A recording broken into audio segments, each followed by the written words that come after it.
പിന്നുള്ളത് നമ്മുടെ സർവീസസിനെ പറ്റി. മൂന്നാമത്തെ പില്ലർ എന്ന് പറയുന്നത് 5 പില്ലറെന്ന് ഞാൻ പറഞ്ഞല്ലോ.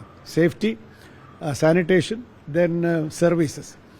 സർവീസ് എന്ന് പറയുന്നത് ഒരുപാട് കാര്യങ്ങൾ ഞാൻ എല്ലാം വിശദീകരിക്കുന്നില്ല. Basically the vision is to അവിടുത്തെ പിൽഗ്രിംസിന് കിട്ടുന്ന സേവനങ്ങളൊക്കെ തന്നെ ഒരു ലെവൽ ഓഫ് എക്സലൻസിലേക്ക് ഉയരണം. അതിനുവേണ്ടി IT ആപ്ലിക്കേഷൻസ് വ്യാപകമാക്കും. എല്ലാ സർവീസുകളും IT എനേബിൾഡ് ആയിരിക്കും. അല്ലാതെ ഈ കാർബൺ വെച്ചിട്ട് രസീത് എഴുതുന്ന പരിപാടി ഈ വർഷത്തോടുകൂടി ശബരിമലയിൽ അവസാനിക്കും. പിന്നെ ക്യൂവിലിൻ്റെ മാനേജ്മെൻറ്റ്, കാത്തു നിൽക്കുന്നവർക്ക് വെള്ളം കൊടുക്കുക തുടങ്ങിയ ഒരുപാട് കാര്യങ്ങളിൽ, ശൗചാലയ സൗകര്യങ്ങളുടെ അതിനകത്തൊക്കെ ഒരു പുതിയ സമീപനം തുടങ്ങിയ ഒരുപാട് കാര്യങ്ങൾ. ഏറ്റവും പ്രധാനമായിട്ടുള്ള വിരി വയ്ക്കാനുള്ള സ്ഥലങ്ങൾ, മാക്സിമം ഒരു 10,000-15,000 വിരി വയ്ക്കാനുള്ള പുതിയ സ്ഥലങ്ങൾ കണ്ടുപിടിച്ച് വിരി വയ്ക്കാനുള്ള സൗകര്യം ഉണ്ടാക്കണം. ഡോണർമാരുമായിട്ട് ചർച്ച ചെയ്തിട്ട് അവിടെ ഡോണർമാർ കൈയടക്കി വെച്ചിരിക്കുന്ന അവർക്ക് എത്ര ദിവസത്തേക്കാണോ മുറി വേണ്ടത്, ബാക്കി മുറി നമുക്ക് ഉപയോഗിക്കാനുള്ള മുറികളായിട്ട് എടുക്കണം. മറ്റു പല വകുപ്പുകളിലെ ഉദ്യോഗസ്ഥന്മാരും കച്ചവടക്കാരും എല്ലാം കൈയടക്കി വെച്ചിട്ടുള്ള മുറികളുണ്ട്. ഇത് കോടതി ഒരിക്കൽ പറഞ്ഞതാണ് തിരിച്ചെടുക്കണമെന്ന്. അടിയന്തരമായിട്ട് അത് തിരിച്ചെടുക്കും. തിരിച്ചെടുത്തിട്ട് നമ്മൾ പൂൾ ചെയ്തിട്ട് അത് സുതാര്യമായിട്ട് നമ്മൾ കമ്പ്യൂട്ടർ വഴി തന്നെ ഇതിൻ്റെ അലൊക്കേഷൻ നടക്കും. There will be more rooms. പിന്നെ അങ്ങനെ അരവണ പ്രീ ബുക്ക് ചെയ്യാനുള്ള സൗകര്യം ഉണ്ട്. അതുപോലെ തന്നെ പോസ്റ്റിൽ അയച്ചു കൊടുക്കാനുള്ള സൗകര്യം. ഏറ്റവും പ്രധാനം, ഈ സർവീസസ് എല്ലാം നടക്കണമെങ്കിൽ ഏപ്രിൽ 30 എന്തെല്ലാം മരാമത്ത് പണികൾ അവിടെ നടക്കണമോ അതിൻ്റെ മുഴുവൻ ലിസ്റ്റ് എടുത്തിട്ട് ഏപ്രിൽ 30 ടെൻഡർ ഫോർമാലിറ്റി തീരണം. സോ ദാറ്റ് ഒക്ടോബർ 15 അല്ലെങ്കിൽ ഒക്ടോബർ 30 അവിടുത്തെ ഈ മരാമത്ത് പണികളെല്ലാം തീർന്നിരിക്കണം. There should be no last minute rush. നമ്മൾ ഉദ്ദേശിക്കുന്ന നിലവാരത്തിൽ കംപ്ലീറ്റ് റിപ്പയേഴ്സ്, മെയിൻ്റനൻസ് കംപ്ലീറ്റ് ഇപ്പം തന്നെ തുടങ്ങണം. പിന്നെ ഉള്ളത് 2 പുതിയ പോയിന്റുകൾ. The ambience and appearance of Sabarimala ഇപ്പോൾ വളരെ ക്ലംസി ആൻഡ് ഷാബിയാണ്. ചെല്ലുമ്പോൾ തന്നെ ടോയ്ലറ്റാണ് കാണുന്നത്. ഇതൊക്കെ ഒന്ന് ഒരു നാഷണൽ തീർത്ഥാടന കേന്ദ്രം എന്നുള്ള നിലയ്ക്ക് ആളുകൾ വരുമ്പോൾ അതിൻ്റെ അപ്പിയറൻസ് തന്നെ ഒന്ന് മാറണം. ചില കാര്യങ്ങൾ ഞാൻ പറഞ്ഞിട്ടുണ്ടായിരുന്നു. ഒന്ന്, standardised design of the shops, lettering style, അവിടെ വയ്ക്കുന്ന ബോർഡുകൾ ഒക്കെ തന്നെ സ്റ്റാൻഡർഡൈസ്ഡ് ആയിട്ട്. പിന്നുള്ളത് ലൈറ്റിങ്. നിങ്ങൾ കണ്ടിട്ടുണ്ടെന്ന് അറിഞ്ഞൂടാ, ശബരിമലയിൽ ഇത്രയും വലിയൊരു ക്ഷേത്രത്തിൽ കുറേ സീരിയൽ ലൈറ്റൊക്കെ വാരിയിട്ടിട്ടുണ്ട്. ഇങ്ങനെയൊന്നും ചെയ്യരുത്. അതൊക്കെ ഒരു ലൈറ്റ് ഡിസൈനറെ കൊണ്ട് തന്നെ ഇത്രയും പ്രധാനപ്പെട്ടുള്ള ക്ഷേത്രം പ്രോപ്പറായിട്ട് ലൈറ്റ് ചെയ്യണം. എന്നിട്ട് ഹരിവരാസനം പാടുമ്പോഴത്തേക്ക് എൻ്റെ മനസ്സിലുള്ള സങ്കല്പമാണ് കേട്ടോ, ഹരിവരാസനം പാടി അവസാനത്തെ സ്റ്റാൻസ് ആകുമ്പോൾ ആ ലൈറ്റ് പതുക്കെ ഡിം ചെയ്ത് അണയ്ക്കണം. അല്ലാതെ ചുമ്മാ പച്ചയും നീലയും ചുവപ്പുള്ള കുറേ സീരിയൽ വാരി വലിച്ചിടുന്ന സമീപനം, ഇതൊരു നാഷണൽ ഇമ്പോർട്ടൻസ് ഉള്ള തീർത്ഥാടന കേന്ദ്രം, അങ്ങനെ തന്നെ പരിപാലിക്കണം. ഇതാണ്. പിന്നെ സന്നിധാനത്തിലും പമ്പയിലും ഈ ഉച്ചഭാഷിണി ഉപയോഗം നമ്മുടെ ഓഫീസർമാർ രാവിലെ തൊട്ട് തുടങ്ങും ഈ കാണാതായവരെ പറ്റിയുള്ള വിവരണം.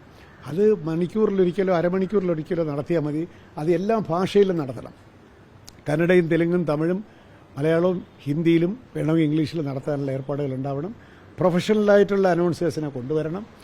അത് അരമണിക്കൂറിലൊരിക്കൽ മാത്രമേ ഈ ലോസ്റ്റ് ആൻഡ് ഫൗണ്ട് വിളിച്ച് പറയും. രാവിലെ തൊട്ടേ ഇതിങ്ങനെ പറയേണ്ട കാര്യമില്ല. അവിടെ നിങ്ങൾ പോയിട്ടുള്ളവർക്കറിയാം, ഇത് മാത്രമേ കേൾക്കുള്ളൂ. എപ്പോൾ നോക്കിയാലും നോയിസ് പൊല്യൂഷനാണ്. ഇടയ്ക്ക് മ്യൂസിക് പ്ലേ ചെയ്യുക, ഇടയ്ക്ക് അനൗൺസ്മെൻറ്റ് നടത്തുക. ഇങ്ങനെയുള്ള ചില അനുയോജ്യമായിട്ടുള്ള സാംസ്കാരിക പരിപാടികൾ നടത്തണം. ആളുകൾ ഓഫറിംഗ് ആയിട്ട് വരും, അല്ല കാശ് കൊടുത്തും നമുക്ക് വയ്ക്കാം. There should be a calendar of cultural programs in Nilakkal as well as in Sannidhanam. പമ്പയിൽ സ്ഥലമുണ്ടോ എന്ന് എനിക്ക് അറിഞ്ഞുകൂടാ. ലാസ്റ്റ് പോയിന്റ് എന്ന് പറഞ്ഞാൽ communications and public relations.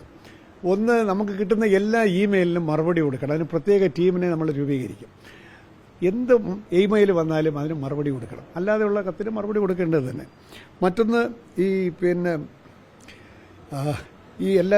Kannada, Tamil, Telugu എല്ലാ ഭാഷകളിലുള്ള ബോർഡുകൾ വ്യാപകമാക്കണം. അതിൻ്റെ ഭാഷയൊക്കെ വളരെ സൂക്ഷിച്ച് മാത്രം കൈകാര്യം ചെയ്യുക. ഫൈനലായിട്ട് കൊച്ചു കാര്യമാണെങ്കിലും വലിയ ഡിജിറ്റൽ ഡിസ്പ്ലേ ബോർഡുകൾ അവിടെ ഉണ്ടാവുക, കമ്മ്യൂണിക്കേഷൻ കൊടുത്തുകൊണ്ടിരിക്കുക. പിന്നെ ഉള്ളത് സൗജന്യ മൊബൈൽ ചാർജിങ് ബൂത്ത്സ് പരമാവധി സൗജന്യമായിട്ട് ദേവസ്വം ബോർഡ് തന്നെ കൊടുക്കണം. ഇപ്പോൾ ആളുകൾ ഹോട്ടലുകളിലും കടകളിലും പോയി 10-50 രൂപയൊക്കെ കൊടുത്തിട്ടാണ് ചാർജ് ചെയ്യുന്നത്. ഫൈനലി ഇത്രയേ ഉള്ളൂ ഒരു പൊതുവായ കാര്യങ്ങളെന്ന് പറയുന്നത്. ഒരു പ്രത്യേക ബജറ്റ് 26-27 വർഷത്തെ ശബരിമല തീർത്ഥാടനത്തിന് ഒരു പ്രത്യേക ബജറ്റ് ഉണ്ടാവും. There will be a separate budget for Sabarimala festival. ഇപ്പോൾ നമുക്ക് വരുമാനം എത്രയാണെന്ന് അറിയുള്ളൂ. 483 കോടി രൂപയാണ് ഫൈനലായിട്ട് എണ്ണി തിട്ടപ്പെടുത്തിയത്. പക്ഷേ എത്ര രൂപ ചിലവായെന്ന് ചോദിച്ചാൽ അതിൻ്റെ ഒരുപാട് സമയം എടുക്കും പറയാം. അത് പറ്റില്ല. ബജറ്റ് ഉണ്ടാവണം.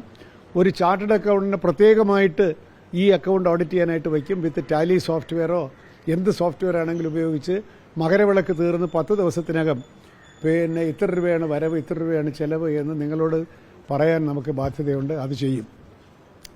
ദെൻ ഓഡിറ്റ് ചെയ്ത അക്കൗണ്ടുകൾ ഈ 10 ദിവസം അല്ലെങ്കിൽ 15 ദിവസം കൊണ്ട് നമ്മൾ പ്രസിദ്ധീകരിക്കും. അവിടെ ഡ്യൂട്ടിക്ക് വരുന്ന എല്ലാ തരത്തിലുള്ള സ്റ്റാഫിനും ജൂലൈ ഓഗസ്റ്റ് മാസങ്ങളിൽ പ്രത്യേക പരിശീലനം കിട്ടിയവർക്ക് മാത്രമേ അങ്ങോട്ട് വിടാൻ പറ്റുള്ളൂ. ട്രെയിനിങ് ഇല്ലാതെ ഒരാളെയും വഴി കൂടെ പോണവനെ പിടിച്ച് ശബരിമലയിൽ ജോലിക്ക് കയറ്റരുത്.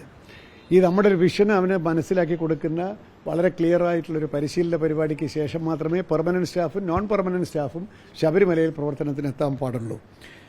പിന്നെ എല്ലാ ടെൻഡർ രേഖകളും പരിഷ്കരിക്കണം.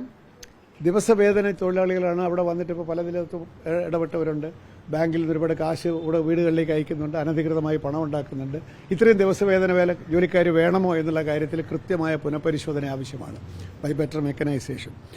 പിന്നെ ഒരുക്കങ്ങളെല്ലാം ഒക്ടോബർ പൂർത്തിയായി. നവംബർ 1 തീയതി ആകുമ്പോഴത്തേക്ക് Sabarimala is waiting for pilgrims എന്ന് ഞങ്ങൾക്ക് അനൗൺസ് ചെയ്യാൻ സാധിക്കണം. ലാസ്റ്റ് പോയിന്റ് ഈസ് സ്വയം പ്രത്യക്ഷമാകുന്ന സ്പോൺസർമാരിൽ നിന്ന് ഒന്നും സ്വീകരിക്കേണ്ടതില്ല. സെൽഫ് അപ്പോയിന്റഡ് ആയിട്ടുള്ള സ്പോൺസേഴ്സിന്റെ സഹായം നമുക്ക് ആവശ്യമില്ല. നമുക്ക് വല്ലതും വേണമെങ്കിൽ we will locate the sponsors. ഇത്രയൊക്കെയാണ് പൊതുവായിട്ടുള്ള കാര്യങ്ങൾ. ഇനി ഒരുപാട് ഡീറ്റെയിൽസ് ഉണ്ട്, ഞാൻ നിങ്ങളോടെല്ലാം പറഞ്ഞില്ല എന്നുള്ള ഒരു പുതിയൊരു ഈഥോസ്, ഒരു പുതിയ ഒരു ശബരിമല ഫെസ്റ്റിവൽ നടത്താൻ നമുക്ക് ഈ രാജ്യം നമ്മളോട് ആവശ്യപ്പെടുന്നുണ്ടെന്നാണ് എനിക്ക് തോന്നുന്നത്.